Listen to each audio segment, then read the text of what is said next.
पश्चिम बंगाल के मुर्शिदाबाद की ये चीख पुकार अभी शांत नहीं हुई कि राजधानी दिल्ली से एक और चीख पुकार सुनाई देने लगी। दिल्ली के सीलमपुर में कुणाल नाम के एक लड़के की बेरहमी से हत्या कर दी गई, जिसकी उम्र महज 17 साल की थी।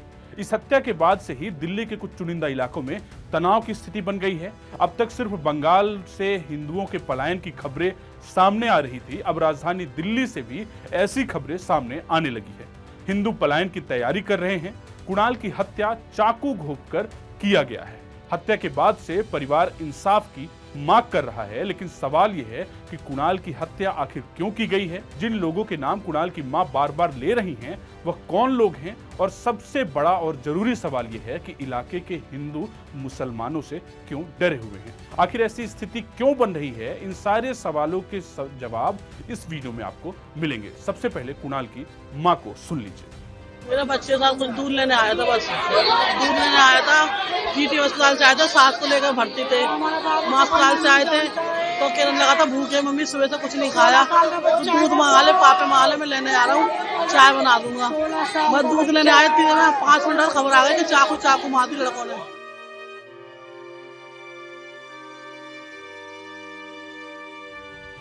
कुणाल की मां का दर्द सुनकर किसी का भी कलेजा कांप उठेगा।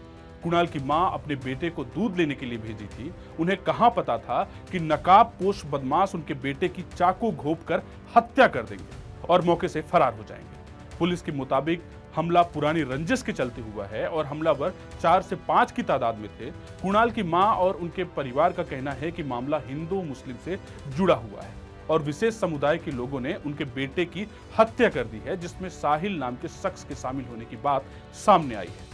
कुणाल की मां ने बताया है कि हत्यारे उनके घर के कुछ ही दूर पर मस्जिद वाली गली में रहते हैं, जिनका नाम साहिल और जिक्रा है। ये दोनों भाई बहन हैं जो 10 से 15 लड़कों के ग्रुप में घूमते हैं। पहले भी एक बार मेरी बेटी को उन लोगों ने धमकी दी थी और उन्होंने कहा था कि तेरे भाई को मार देंगे। कुणाल के पिता का भी दर्द देखिए। पिता ने ना सिर्फ अपने बेटे को खोने का दर्द बयां किया है, बल्कि उन्होंने बाकी उन हिंदुओं के बारे में भी बताया है जो दहशत में जी रहे हैं। उन्होंने बताया है कि पहले भी हिंदुओं के लड़के मार दिए गए हैं। यहाँ से हिंदू मकान बेचकर जा रहे हैं। पुलिस कुछ नहीं करती, गवाही टूट जाती है और फिर वो आकर हम पर हमला करते हैं। सुनिए। मेरा लड़का था सर। क्या नाम है? कुणाल नाम था उसका। क्या हुआ? सर दूध लेने आया था चौक पे सर। वो बदमाश लोग खड़े थे सर यहाँ पे, उन्होंने चाकू मार दी सर। कितने चाकू मारे, कितने लोग? अब सर ये तो खूनम खान है, अभी अस्पताल में चाकू देखे नहीं, पूरे शरीर पे खूनम खान था सर जी, लथपथ चाकू से। अब डॉक्टर बताएंगे कितने चाकू मारे कितने नहीं मारे, पर दम तोड़ दिया उसने। तो कोई लड़की भी बताई जा रही है? हाँ, एक लड़की है जिसके साथ जिक्र नाम है उसका। क्या है वो? बदमाश है जी, बदमाश। क्या करती है वो 8-10 लड़कों को लेके घूमती है सब, ग्रुप बना के। बता रहे वो बंद भी हुई थी? हाँ, बंदूक जी कट्टे के साथ में वो। तो यहाँ बता रहे हैं कि पहले भी कई हत्याएं हुई हैं। हाँ जी, पहले भी कई हिंदुओं के लड़के मार दी साहब इन्होंने, और यहाँ से हिंदू मकान बेच के जा रहे हैं, इसीलिए डर की वजह से पुलिस कुछ नहीं करती साहब। दवाई टूट जाती है, वो छूट जाते हैं सर, और फिर आके हम पे हमला कर देते हैं वो। हैरानी की बात यह है कि कुणाल के माता पिता अकेले नहीं हैं जो अपने बेटे के लिए इंसाफ की मांग कर रहे हैं। इलाके की और भी महिलाएं हैं जो ये कह रही हैं कि उनके बेटे की हत्या हुई है। दिल्ली के सलीमपुर में ऐसे एक मामले नहीं हैं, सच तो ये है कि ऐसे मामलों की भरमार है। मेरा बेटे को 7 साल हो गए। रंजीत नाम का मेरा बेटा 28 साल का था। गोली मार के हत्या कर दी उसकी, और उस टाइम पे बीजेपी सरकार नहीं थी। आज मेरी ये मांग है कि मनोज तिवारी और रेखा गुप्ता यहाँ पर आना चाहिए, ये मांग है, और उनका इनकाउंटर होना चाहिए, और जिसका बेटा मरा है उनको मुआवजा मिलना चाहिए। दिल्ली के सलीमपुर में हुई इस घटना पर पुलिस का क्या कहना है और खुद दिल्ली के मुख्यमंत्री ने इस मामले पर क्या कहा है, यह भी सुन लीजिए। अभी रेड चल रही है, अभी कुछ ज्यादा डिवेल नहीं कर सकता। इन्वेस्टिगेशन जारी है, अभी रेड कर रहे हैं। We are taking action and will take जो भी स्ट्रिक्ट जो एक्शन होता है और जो भी एज पर लॉ इसमें कार्रवाई होती है वो हम लोग इसमें करेंगे। Thank you. मेरी खुद कमिश्नर पुलिस से बात हुई है। ये लड़का जिसकी उम्र कुणाल और 17-18 साल की उम्र थी, इनके ऊपर चाकुओं से जो हमला हुआ, उसके बाद वो जयप्रकाश अस्पताल में ले जाए गए परिवार के द्वारा और ब्रॉड डेड उनको घोषित किया गया। और जिन लोगों के नाम हैं जिसने हत्या के दोषी जिनको कहा जा रहा है उनके पीछे लगातार पुलिस है और हमें पूरी उम्मीद है कि वो बहुत जल्द पकड़ लिए जाएंगे और परिवार के साथ पूरा न्याय होगा। कोई भी किसी भी प्रकार की इसमें कमी छोड़ी नहीं जाएगी। एफआईआर इत्यादि सारी चीज़ें दर्ज हो चुकी है, पुलिस अपना पूरा काम कर रही है। ये तो हुई दिल्ली की सीएम और पुलिस की प्रतिक्रिया।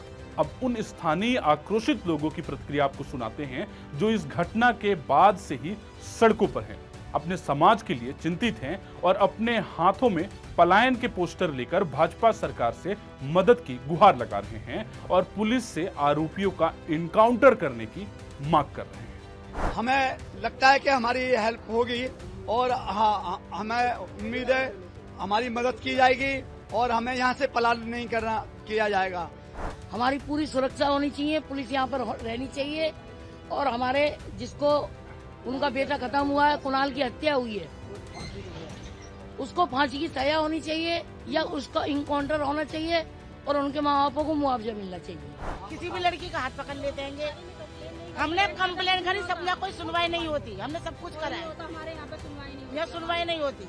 बच्चे फिर बोलते हैं कहाँ तक बेटियों को हम कहाँ तक पर्दे में रखे, कहाँ तक बच्चे सामान तो ले, कुछ तो लेंगी जाके, दवा गोली कुछ तो लेंगी, बस एक बच्चा नहीं चाहिए। स्कूल जाती है लड़कियों को वही घेर लेते हैं, स्कूल जाने का टाइम पे ही सुबह से खड़े हो जाते हैं जाके लड़कियों की घेर लेते लड़कियों को। हम कब तक लड़कियों की पहरेदारी करेंगे? हिंदू समाज जितना भी है यहाँ पे सबको सुरक्षित किया जाए और यहाँ पर पुलिस लगाई जाए, यहाँ पर एक चौकी बनाई जाए ताकि पुलिस हमेशा मौजूद रहे। यहाँ पर कर जाते हैं क्राइम करके निकल जाते हैं, जेलना हम लोगों को पड़ता है। घटना के बाद से सोशल मीडिया में दिल्ली के सलीमपुर को मिनी पाकिस्तान तक कहा जा रहा है। गीरा समाज के लोगों का कहना है कि उनके समाज के कई लोगों की अब तक हत्या की जा चुकी है।